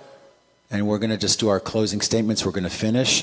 I also I see her in back, and I just once again I want to thank NCTV and the Digital Media Center of Nevada County and Ramona Howard for this space and all the great work to give us a microphone, really to our community and to the world, and the amount of work that it takes to make this happen. So I just want to give her a nice round of applause. Thank you. And I'll pass to Mike just for closing comments. And again, thank you everyone for coming out. Make sure you filled out the sheets so we can stay in touch with you. And we'll continue our work. Thanks. Really happy to be at this event. As a relative newcomer to the community, personally, covering up my Forest Service shield, it's wonderful to be here. It is like the universe speaking. This is one of these places that my wife and I have found people are engaged. And that does translate into the national forest, where I can tell you another national forest, if we got 2 or 3 people at a public meeting that countless staff had spent hours, if not days, preparing for, was a success. And it's if we have less than 50 people, there's so much more engagement, more interest in what we're doing on the National Forest. And I think also I want to mention again just the partnerships. If you support and volunteer other organizations, that often there's a piece of what they do on the National Forest. So there may not be the direct mechanism to work with us, although we are working on citizen science opportunities. I'm trying to I actually have a small grant for the Big Tree Grove in Placer County. So we're trying to build a program there.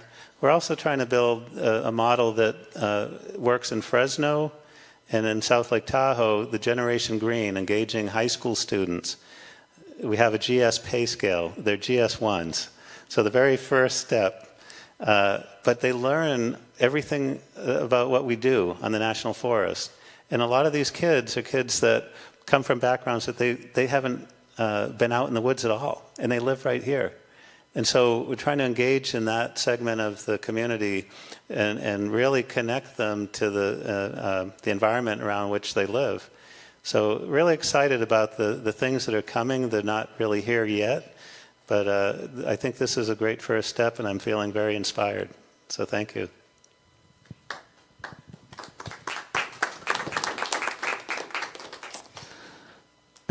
Again, I want to thank you all for doing this. This is a wonderful conversation. More of this, please. I think, yeah, for me, it's the two aspects of what can I do personally. What way can I engage with the community? We have these problems. What is there something I personally can do? I've had someone who was homeless now living on my land for 6 years, and that's been a tremendously valuable learning thing for both of us. But that to me is an example of what can I personally do to solve this problem. And then there's collectively, I know, I'm blanking on his name, the founder of 350.org. When people ask, what can I personally do? Is that McKibben? Yeah, McKibben. His answer is organize, organize, organize, organize. So it's like, yes, I can grow my own food as much as I possibly can. The more food we can eat from within 20 feet, the better. More weeds. But also, what can we collectively do? And the more that we get out there and proactively organize and volunteer and engage with those parts of our community or parts of the problem, the better. Thanks. I'll pass it over to Kathy here. I want to remind you of the 6 levels to resiliency. First being conventional practices. Look at every part of your life. I do it all the time. I stand at the gas station pumping gas and going, look what I'm doing. I'm pumping a fossil fuel into my car. I want it to be aware. I want myself to admit that I'm doing it. The conventional practices have to go. They're not working. Number 2 is green, which, remember, it gives you a relative improvement. And I want to say this about green. The step is usually recycling. We really need to be very observant about recycling and understand where it goes. Do you know that the consumers are not asking for product made from recycled plastics? And most of the recycled plastic goes into the dump because there's nothing to do with it? It's really something to think about. Where is all this recycling going? Number 2, a local community store manager told me that he's in crisis about one thing having to do with recycle. And that is his organization throughout the country is mandating recycled food. Like if you go to buy something from a deli or something like that, that all the food has to be in recyclable packages, all made from GMO corn. We've got to ask questions about everything. It's not enough to accept, oh, they're recycling. We have to talk to them about it. Where's it going? What's happening with it? What's in it? Do I want it on my food? Number 3 is sustainable, which is 100% less bad, but it's neutral. And we have to move into restorative, where we're actually healing the damage. Reconciliatory, where we're actually saying to nature and the indigenous people, we're sorry, we're ready to take the right place now, and you can give guidance to us. To regenerative, where we're co-creating a better system for all the creatures on the planet. Let's do it. And I would just say that, okay, if you want to do a change, just do it at your own back door and your backyard. Pile it up in a pile and make soil of it. It's right there. And if you don't have enough to do compost, to grab it from your neighbor. It's a lot out there, and it doesn't need to go to the dump. Start now. Don't wait. So, I started with Sierra Business Council almost 5 years ago now, and SBC has always been about working from the middle out. And that didn't come naturally to me. I lean a little bit more radical and a little bit more direct. But I have seen the benefit of working from the middle out, of being invitational and being open and listening to points of view that you might find hugely incorrect, But to points that have been made over and over again tonight, the power of patience and in listening, and it's a tough double-edged sword because we don't have the time to be patient and to listen, but find those moments and find that common ground, and together we can tackle these catastrophic issues that we're facing.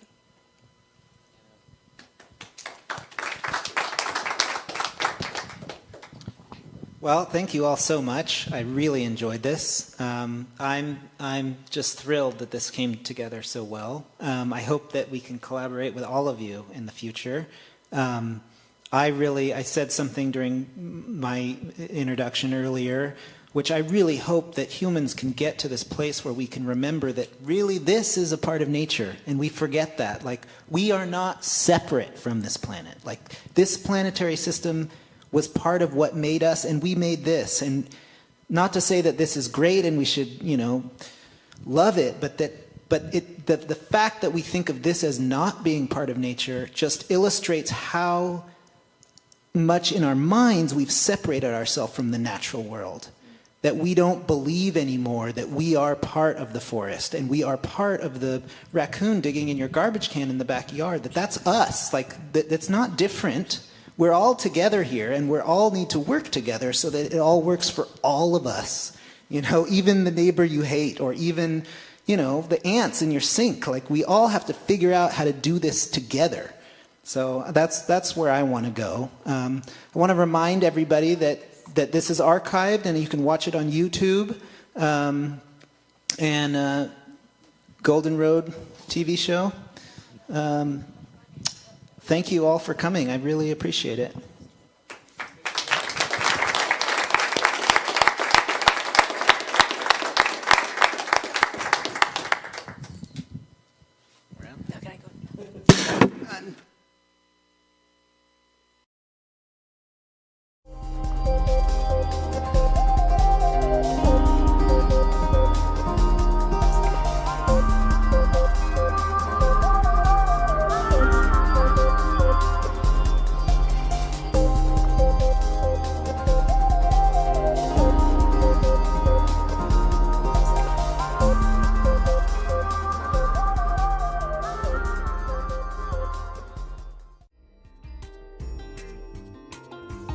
For the International Head program, and we want to shoot a 30-second video to put it on the blog. Sure. What we're doing is we're building a movement. There's a global values revolution going on, and we're going to save humanity from itself. We're going to reach the precipice and go, no, wait, we're not going to go over that. And we're going to go back and we're going to fix this stuff. And we won't see it, those of us alive my age, but our grandchildren will see it and they'll thank us. And they won't be ashamed of us. They'll thank us for having saved humanity from itself.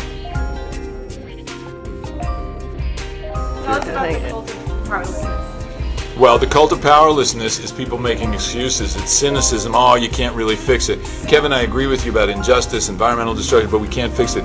Cynicism is what passes for insight when courage is lacking. Cynicism is what passes for insight when courage is lacking. And it's unfortunately rampant among intellectuals in the academy because people are comfortable and they don't want to commit to struggle. And we have to really be against that and convince people that it's in their own self-interest to get involved in this global revolution. First ever global revolution. First time that a revolution has been truly global. Unite with each other and to unite with us to change the system from bottom up to the top.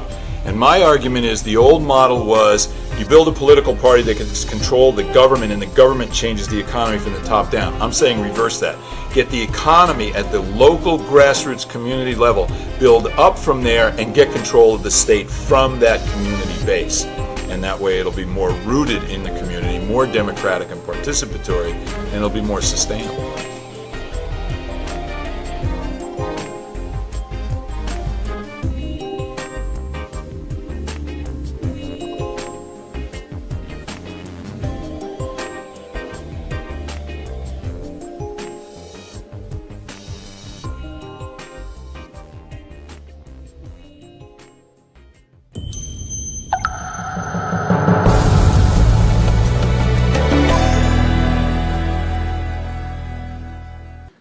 I have the privilege of working inside the city government of San Francisco at the Department of Environment, which is responsible for all things environmental in San Francisco.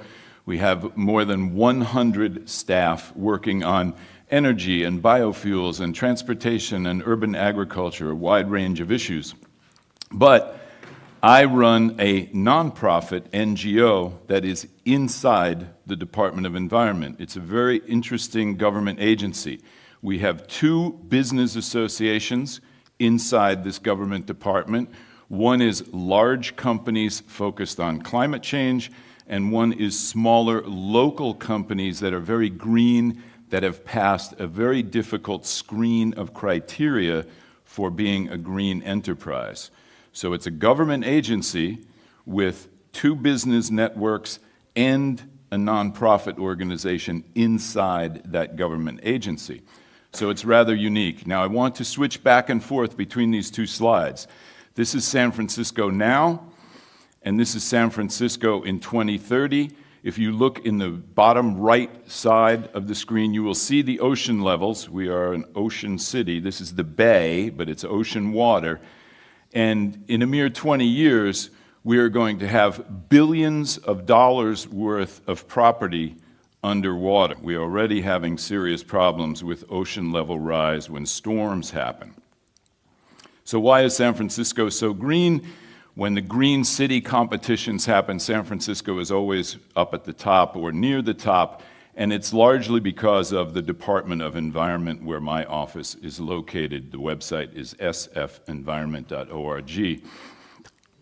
Legislation is essential. This is a picture of our mayor, Ed Lee, signing legislation, moving us forward in the area of urban agriculture, which I'll touch on in a moment. The government brings law. The private sector companies bring in investment and job creation. The nonprofit NGOs bring in activism and education to stimulate citizen mobilization. We have, by law, mandatory recycling and composting. Every business and every home is required by law to separate their garbage. 3 bins. The blue bin is recycling paper, cardboard, cans, bottles. The green bin is compost, eggshells, coffee grounds, banana peels, etc., that we make soil out of. The black bin is what goes to the landfill. Our goal is 0 waste by 2020. Currently, we are at 80% resource recovery. Only 20% of our waste goes to the landfill, but by 2020, we want to be 0 waste. Our compost is made into soil, many different types of soil, a different type for the vineyards to make wine, different type for vegetable gardens, different type for golf courses. Because we are using up our soil, in every country, the soil is being washed away or blown away. If we don't recreate the soil, we will have a massive food emergency. So getting to 0 waste, we banned styrofoam. In restaurants, when you get food to take away from the restaurant, it has to be in a compostable container. It can't be in styrofoam. In 2007, we passed a law banning plastic bags, those little takeout bags in stores. And that applied to the big stores, and then just now in 2012, we extended that to all stores. No more plastic bags. We reduced toxics. We passed a Healthy Children Ordinance that took the lead-based plastic out of toys and things for children. That then caused the state of California to pass a similar law, and then the federal government in Washington passed a national law along the lines of what we started in San Francisco. This is a picture of our future zero waste facility. This will take us about 4 or 5 years, hopefully, and it will take all the garbage of the city and either recycle it, compost it, or create biofuel from it in order to get to zero waste. We have charging stations that the city is creating around town to encourage people to use electric cars. Our taxi fleet has already beat the Kyoto targets for 2020 by going electric, hybrid, natural gas with the taxi fleet. We have extensive programs for clean energy and efficiency. People can get money to insulate their homes and create energy efficiency in businesses. We are saving 60,000 tons of CO2 into the atmosphere. That's the equivalent of taking 12,000 automobiles off the roads forever through these efficiency programs.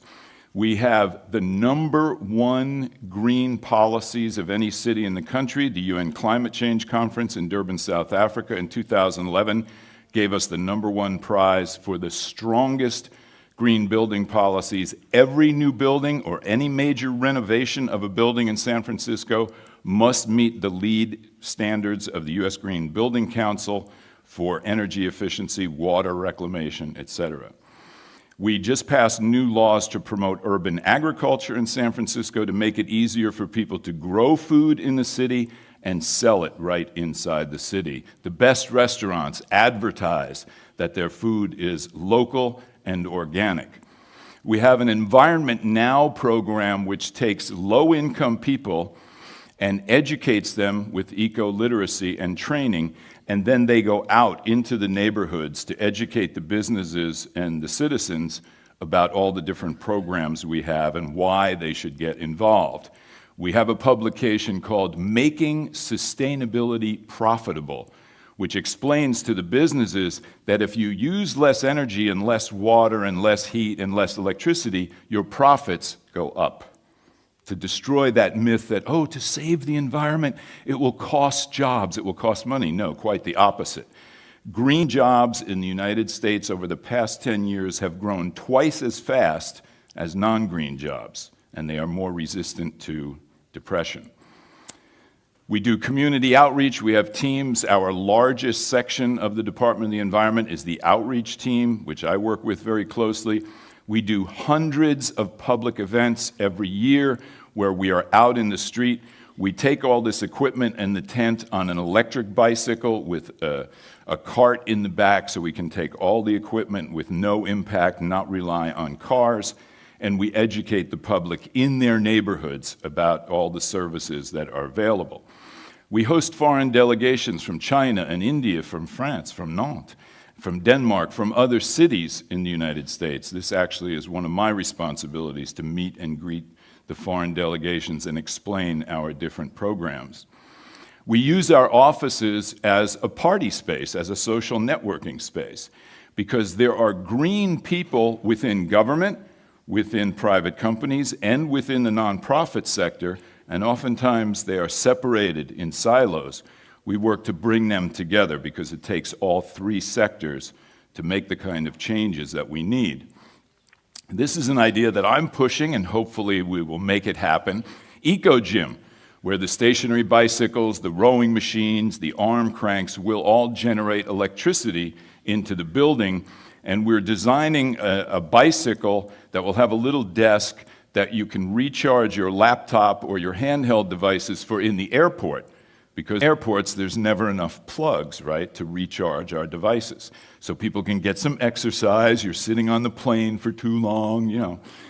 We emphasize education. We have 5 full-time staff who do nothing but go into the schools, particularly at the young ages, and educate the children about environmental issues, because these children will eventually be running the world when the environmental crisis is much more serious than it is now.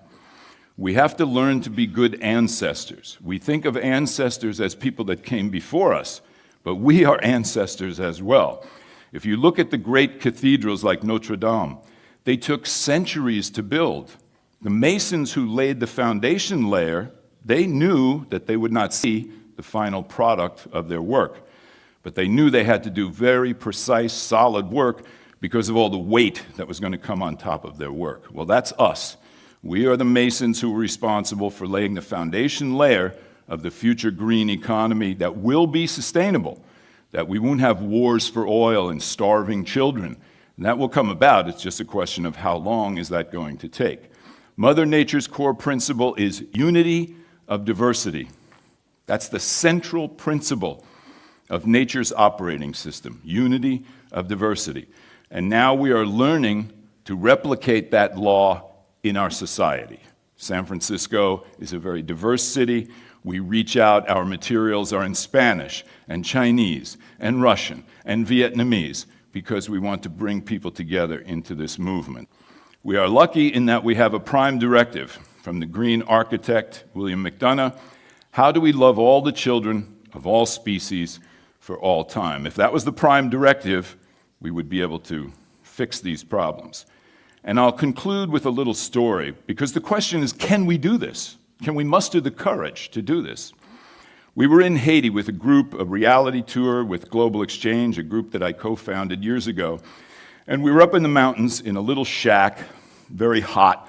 It was the middle of the night, and one of our men in the group, a wealthy man from Philadelphia, he couldn't sleep. He went outside, and he was sitting outside, and he felt somebody looking at him, and he turned around, and these two little children were peeking at him. He said, "Come here." And he didn't speak Creole, they didn't speak English. He started drawing pictures, and they started gesturing, and they started to communicate. And one of the children said something to the other child, and oh, good idea. They took him by the hand, and they start leading him up the side of a mountain. This man was white, and he thought he wasn't racist. But he started to get scared, thinking, maybe these kids are taking me, and their big brother is going to grab me and steal my wallet, or put me in a big pot and cook me like a Tarzan movie. And he keeps getting more and more fearful, and he's scared by his own racism. And as they go higher and higher up this mountain, he's thinking, maybe I should just run away from these children. They finally get to the top where he's thinking he's going to run away. They stop, they turn him around, they face him east. It was an east-west valley. The sun was just coming up, and the shafts of light were coming through the trees, and all the birds were coming to song. He said it was the most beautiful experience of his entire life. And he looked down, and these two children were looking up at him with these big smiles on his faces. They changed his heart forever. If those two children can do that, then we can go out and create a global values revolution to fix what's wrong with this world. Merci beaucoup.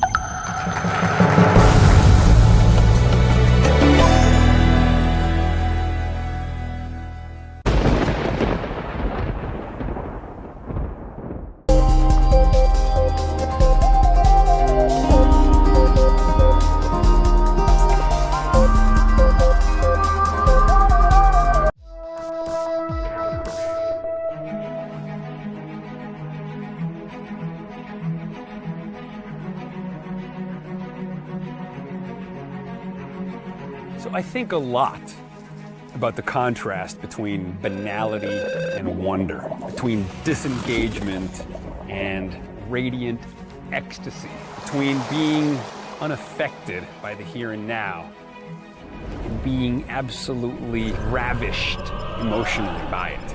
And I think one of the problems for human beings is mental habits. Once we create a comfort zone, we rarely step outside of that comfort zone. But the consequence of that is a phenomenon known as hedonic adaptation. Overstimulation to the same kind of thing, the same stimuli again and again and again, renders said stimuli invisible. Your brain has already mapped it in its own head, and you no longer literally have to be engaged by that. We have eyes yet see not, ears that hear not, and hearts that neither feel nor understand. There's a great book called The Wondering Brain that says that one of the ways that we elicit wonder is by scrambling the self temporarily so that the world can seep in. You know, Henry Miller says even a blade of grass, when given proper attention, becomes an infinitely magnificent world in itself, you know. Darwin said attention, if sudden and close, graduates into surprise, and this into astonishment, and this into stupefied amazement.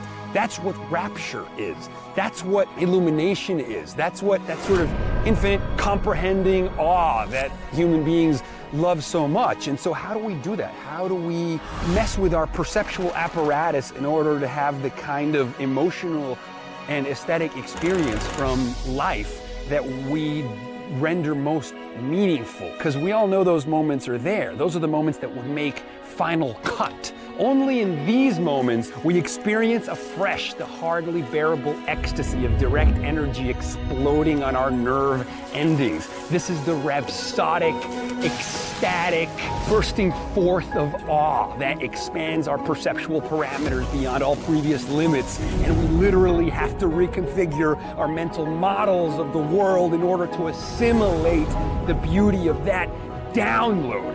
That is what it means to be inspired. The Greek root of the term means to breathe in, to take it in. We fit the universe through our brains and it comes out in the form of nothing less than poetry. We have a responsibility to awe.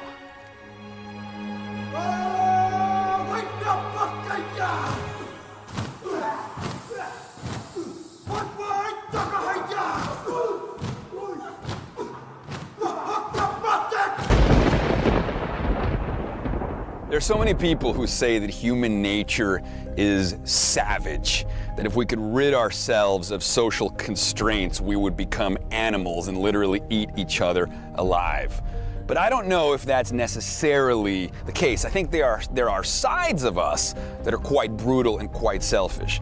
But nature has given us many gifts, among them something called the helper's high, the neurobiology of helping others. Literally, acts of compassion, acts of kindness.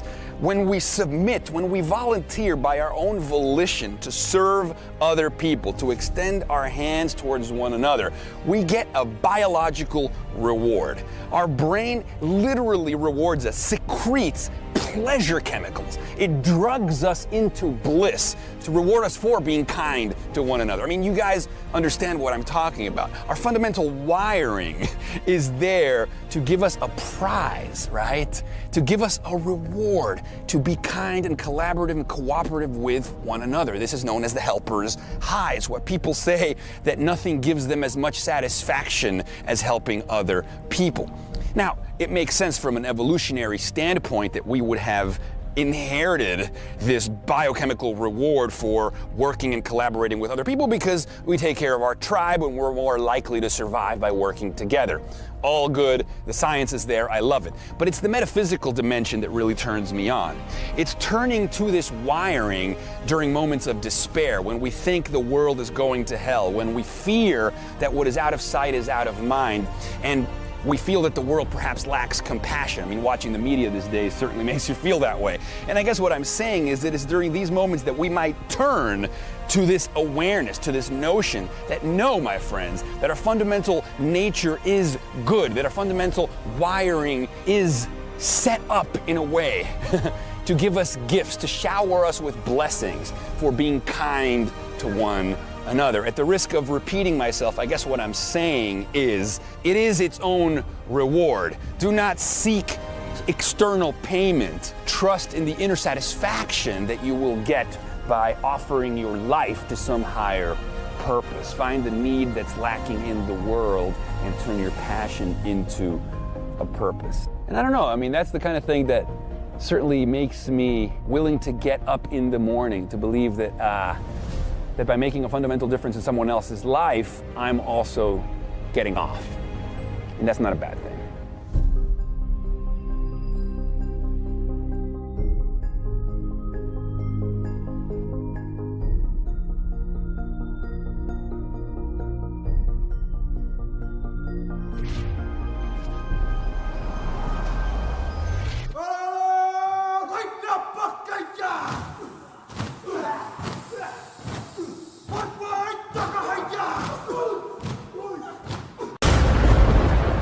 Nearly 4 billion years ago, the first single-cell organisms emerged from the Earth's hostile early oceans.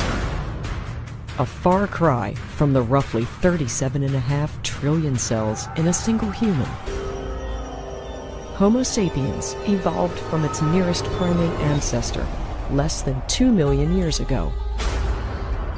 Evidence of modern humans only dates back 200,000 years. During this cosmic blink of an eye, every cultural, intellectual, and technological revolution the Earth has ever seen has come, gone, and radically altered the world that once was. There's a great documentary called Transcendent Man that says that we've seen exponential growth in biological evolution before. You know, he talks about how long it took from like the Cambrian explosion to this like other significant era, and that, you know, something took 1,000,000 years, and then it took 100,000 years, and then it took 10,000 years, and so we were seeing the telescopic nature of evolutionary change happening pre-technology and happening post-technology. And so what we're having is evolution itself evolving its own evolvability. The rate of change itself is accelerating. If human evolution occurred in a cosmic blink of an eye, this is nothing compared to technological evolution. Today, our symbiotic relationship with technology is shaping the future of things to come. And it's not just us who have evolved. Our technology has itself taken giant leaps. The first computers were developed in the mid-1940s. These 30-ton, 1,800-square-foot machines were able to execute roughly 5,000 instructions per second. Today, the cell phones in our pocket are capable of rocketing through 25 billion instructions per second. A little over half a century later, the first computers have become obsolete relics. The evolutionary rate of computers goes beyond anything ever experienced on planet Earth. Moore's Law has successfully predicted that processing speeds will double every 2 years, having a major impact not only on our technology, but also society. It's a living thing. It's self-organizing. The same way that made single-celled organisms turn into us, these technologies are, they're almost alive. This is an anti-entropic phenomenon that we're seeing that's being birthed out of biological life, and it's continuing. You know, but this is only the beginning. When we can start messing with our own biology and really transform and create new genres of human, you know, we're going to be more individuated and more unique, and more of us are going to become dynamic works of art. And so it's less consensus and more radical individuation. Human beings are defined by their capacity to redefine their boundaries. Human beings are not, they don't end at the edges of our biological tissue. You know, when we use tools, those tools are appendages, extensions of who we are, and those tools shape our behavior as much as we shape them. The human species has always strived to improve, to evolve, and survive beyond its natural boundaries. We've shaped our environment to meet our needs, and developed more sophisticated techniques to mold bronze, then iron, all on the back of our technological knowledge. And just as we've adapted these tools to modify the world around us, we've sought to modify ourselves. When we mess with the outside world and our relationship with the outside world changes, we end up messing with our body. Like, we've always had that symbiotic relationship. We invented stone tools 100,000 years ago. Our jaws physically shrank, so we started messing with our body. You know, we started cooking our food, and that meant we didn't have to spend all day eating raw food. So then there was all this time, and that messed with our idle time, and it messed with the activities that we came up with. Then maybe culture kind of emerged out of that space, according to the ideas of some thinkers. So I think that to breathe is to mess with our bodies. And so we might as well be conscious of what we're doing rather than unconscious.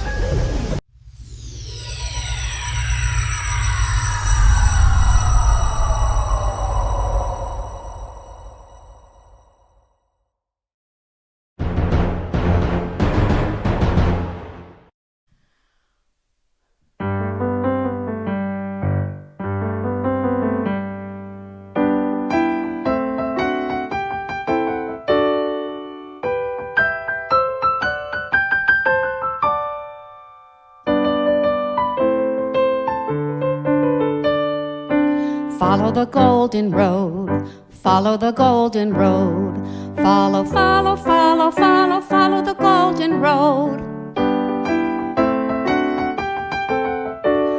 We're off to see the Golden Road TV show. You'll find it is a whiz of a show, if ever a show there was. It's arts and culture and history, environment, health, technology, and peace and justice, science, just because of the meaningful things it does. We're off to see the Golden Road TV show.